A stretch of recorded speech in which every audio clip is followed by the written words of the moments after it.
quais são as lições para os discípulos a caminho de Emaús? Quais são as lições que aprendemos para a nossa vida hoje? Para os dilemas que enfrentamos na nossa vida hoje, quais são as lições? Primeiro, mantenha os olhos abertos para a verdade.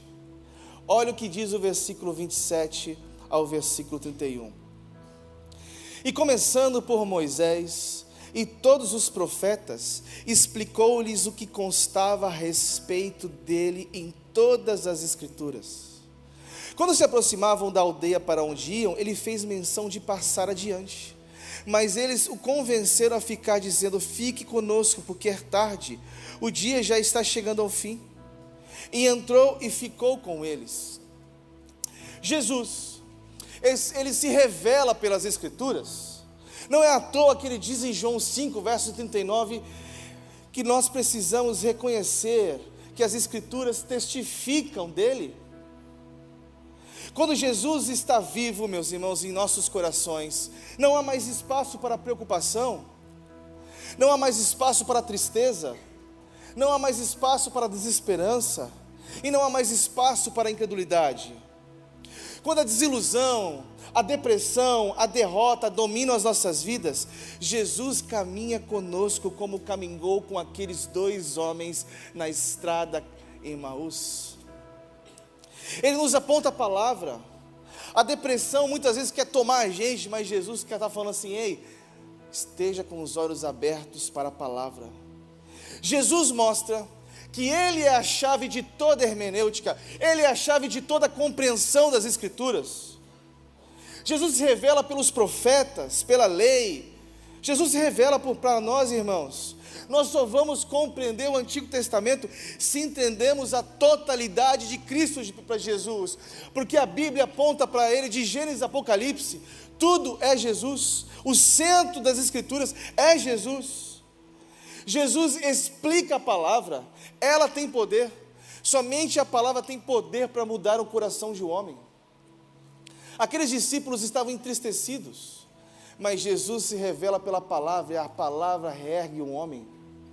Não podemos nos esquecer do grande avivamento que aconteceu em Neemias 8 e Neemias 9. Eu fico imaginando aquela cena. Neemias reergue os muros de Jerusalém, mas ainda havia fome, ainda havia miséria na alma. Eles estavam ainda entristecidos, aquele povo de Israel. Mas há um culto feito por Esdras, Neemias. Esse culto começa às 6 da manhã e ele termina ao meio-dia. Neemias 8, o texto diz que eles ficaram de pé das 6 ao meio-dia, lendo as palavras do livro. Eles choravam e depois o povo cai com o rosto em terra de tanta presença de Deus. Hoje estamos no culto 1 hora, não vemos a hora de sair porque a gente tem que almoçar. Hoje as pessoas não conseguem ficar mais de 1 hora no culto. Que isso, irmãos? Aquele povo vivia sobre a palavra, meus irmãos. O centro do culto não são os glamurosos, mas o centro do culto é a exposição da palavra de Deus. A Bíblia tem poder para reerguer um homem. Que sede, que reverência, que temor. Eles caem com o rosto em terra. C.S. Lewis diz no seu livro O Peso da Glória, que quando nós caímos com o rosto em terra, de tanta presença de Deus, há uma glória sobre as nossas vidas. Ezequiel escutou a voz de muitas águas, ele cai com o rosto em terra. Daniel escutou a voz de Deus, e ele cai com o rosto em terra. A presença de Deus, irmãos, isso é profundo demais. Muitas pessoas estão tentando buscar refúgios em livros de autoajuda. Não tem problema você ler, a ciência está aí para ajudar, mas não mata a fome da alma, porque a fome da alma só vai ser tratada através da palavra. Há um analfabetismo bíblico nos dias de hoje. O analfabetismo bíblico, ele esvazia a Escritura por não lhe dar o devido valor. Falta fome da palavra da igreja evangélica. Jesus usou a Bíblia, O próprio Deus usou a palavra para vencer as fases difíceis da sua vida. Ele nos deixou exemplo. Meus irmãos, precisamos nos curvar a este livro todos os dias, porque a estrada ali, a caminho de Emaús, Jesus se revela pelas Escrituras. Essa semana, você vai ler mais a Bíblia em nome de Jesus. Essa semana você vai ler um livro da Bíblia em nome de Jesus. Se você ainda não está fazendo um plano de Bíblia, para ler a Bíblia toda no ano, meu irmão, você precisa fazer isso. Amém? Segundo, qual é a segunda lição que aprendemos com os discípulos a caminho de Emaús? Busque o lugar da comunhão. No versículo 32 diz o seguinte: não é verdade que o coração nos ardia no peito quando ele nos falava pelo caminho, quando nos explicava as Escrituras? Olha o que diz o versículo 33. E na mesma hora, levantando-se, voltaram para Jerusalém, onde acharam reunidos 11 outros com eles, os quais diziam: de fato, o Senhor ressuscitou e já apareceu a Simão.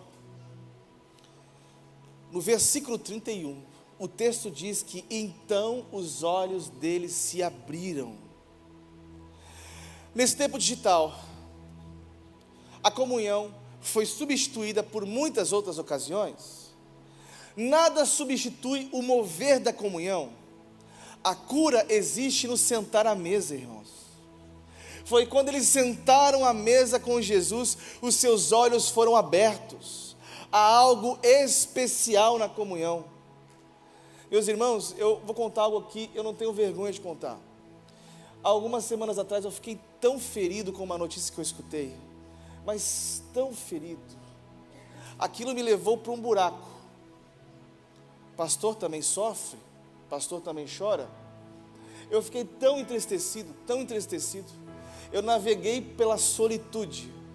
Eu fui para um lugar, eu e Deus, e fiquei, eu e Deus. Quando eu fui para a minha comunhão com Deus, da minha solitude, foi como se meus olhos estivessem abertos. O Senhor se revelou para mim de uma maneira tão profunda, irmãos, mas tão profunda. Às vezes você precisa ser ferido por alguma coisa para você ir para o lugar de comunhão com o Pai. Às vezes você é ferido por alguma coisa porque Deus quer te levar a um lugar mais doce, puro, santo com Ele. Não é à toa que para João receber as grandes revelações, ele teve que ir sim para a solidão da ilha de Patmos. Você está entendendo essa chave? Você está entendendo? Às vezes, Deus permite que você receba um espinho de tempos em tempos, para que você não se ensoberbeça, mas que você tenha uma revelação do alto e você vai para o terceiro céu e volta, como o apóstolo Paulo. Meus irmãos, a solitude é uma disciplina espiritual para as nossas vidas. Meus irmãos, nós precisamos ir à mesa com Jesus. E eu queria dar um toque para os irmãos. Eu tenho uma música que tem invadido o meu ser, de uma cantora chamada Tamires Garcia. Chama-se A Tua Mesa Cura. Naquela velha tenda. Escuta essas duas canções. Eu comecei a escutar essas canções. Foi como se acendesse um fogo dentro da minha alma. Mas assim, irmãos, Deus se revela na comunhão, na solitude, no seu tempo a sós com Ele. Vá para a mesa com Jesus. Foi sentado à mesa que Jesus lavou os pés dos seus discípulos. Foi sentado à mesa que houve salvação na casa do coletor de impostos. Foi ao redor da mesa, irmãos, que Jesus contou sobre o seu sacrifício e eternizou, nos fazendo participantes também desta mesa através do pão e vinho.